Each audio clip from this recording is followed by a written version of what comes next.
No man do they call me. My mother and my father, and all my comrades as well. Hey everybody, I just wanted to do a quick video on some of my thoughts regarding how I approach certain topics in my work through what I call theatricality. Before I get into that, I wanted to apologize and let everyone know that I am kind of going through a crunch. There's kind of a big change. I'm starting my internship. I'm kind of getting on board and figuring out what my schedule is going to be. And until that is sort of settled, I'm not really going to be doing any of my long form stuff that requires a lot of time and energy.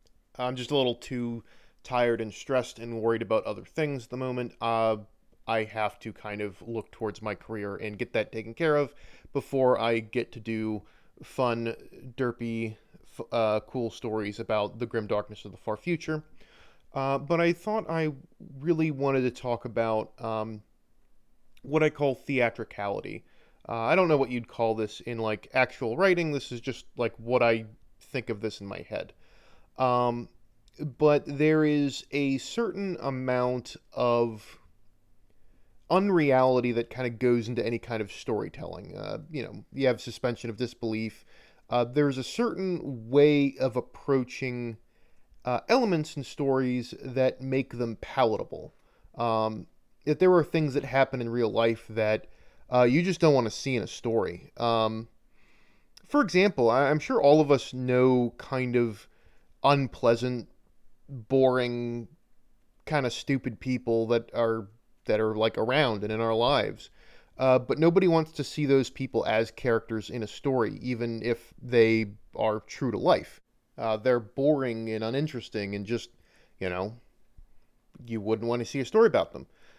So, what do you do if you have a character that you kind of want to code, I guess, as that sort of person? Like, say you have somebody who's kind of boring and stupid.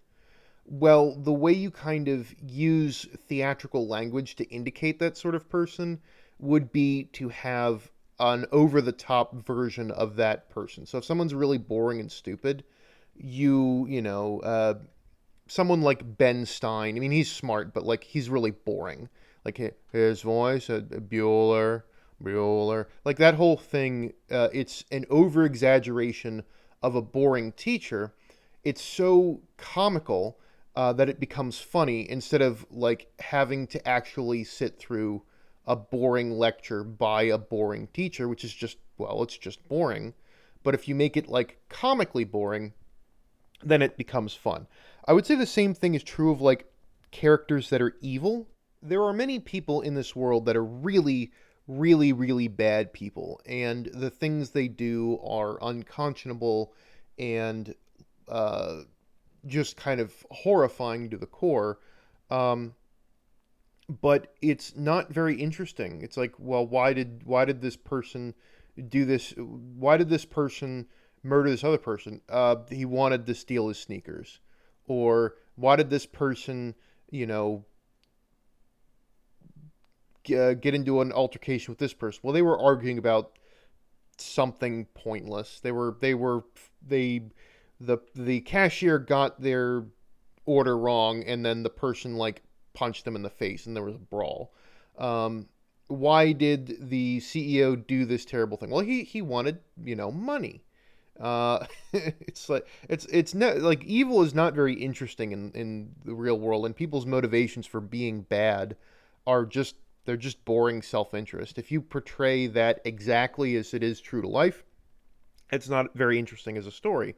But if you kind of put evil in a more theatrical context, I would say that like my best example of this would be Kazazel. Kazazel's kind of presented as an anti-hero who's like he gets to be bad and get away with it. Um, but one of the things I kind of had to do with him is I couldn't really show him or go into gratuitous detail about the really bad stuff that he does, because he would capture people and torture them to survive on their suffering. That's a thing he did. But it's better to not see that, because in your mind what you want with Czazel is you want to enjoy how bombastic he is, how quippy he is, um, how cruel and ruthless he is, but how he's also a very effective leader. So it ends up being a lot of fun to kind of have this play evil, have this not real evil. Now you can have villains that do really horrific things that are monstrous. Hansuo of the Iron Warriors. He in the whole Demonculaba thing. There's a ton of really grimdark stuff in Warhammer that is just cruel beyond cruel, but it has to kind of be this theatrical evil. Or if it's like kind of this low-level, grungy, petty theft evil sort of things, it's all part of kind of this bigger dystopian atmosphere. Everything in 40k is like big and really gross and really awful and, grimdark up to 11 on everything. So it goes beyond what normal evil is, or like what normal everyday realistic levels of bad are, and kind of weirdly makes them more palatable because the things that are happening aren't really real. So why do we want this sort of thing? Well, the interesting thing about talking about something that isn't real, using a comically boring character to comment on boring characters, or using over-the-top evil to talk about real evil, is a way to disarm the audience to actually talk about the issue. I've talked about this issue before, but Og the Ogren is my most popular story, and everyone loves Og. And Og, in a way, is a theatrical version of a childlike character, or possibly a character who might have like some mental issues, developmental issues. I wouldn't say it's a one-for-one comparison, because I kind of think of Og as a character first, and he's not just a stand-in for people with developmental disorders, but he is a character that is a vehicle for talking about that, while not being a real-to-life, a completely 100% real-to-life person with developmental disabilities. I mean, he has superpowers. He's super durable. He understands things enough, and he's incredibly strong and can do a lot of things. He's a very active kind of character.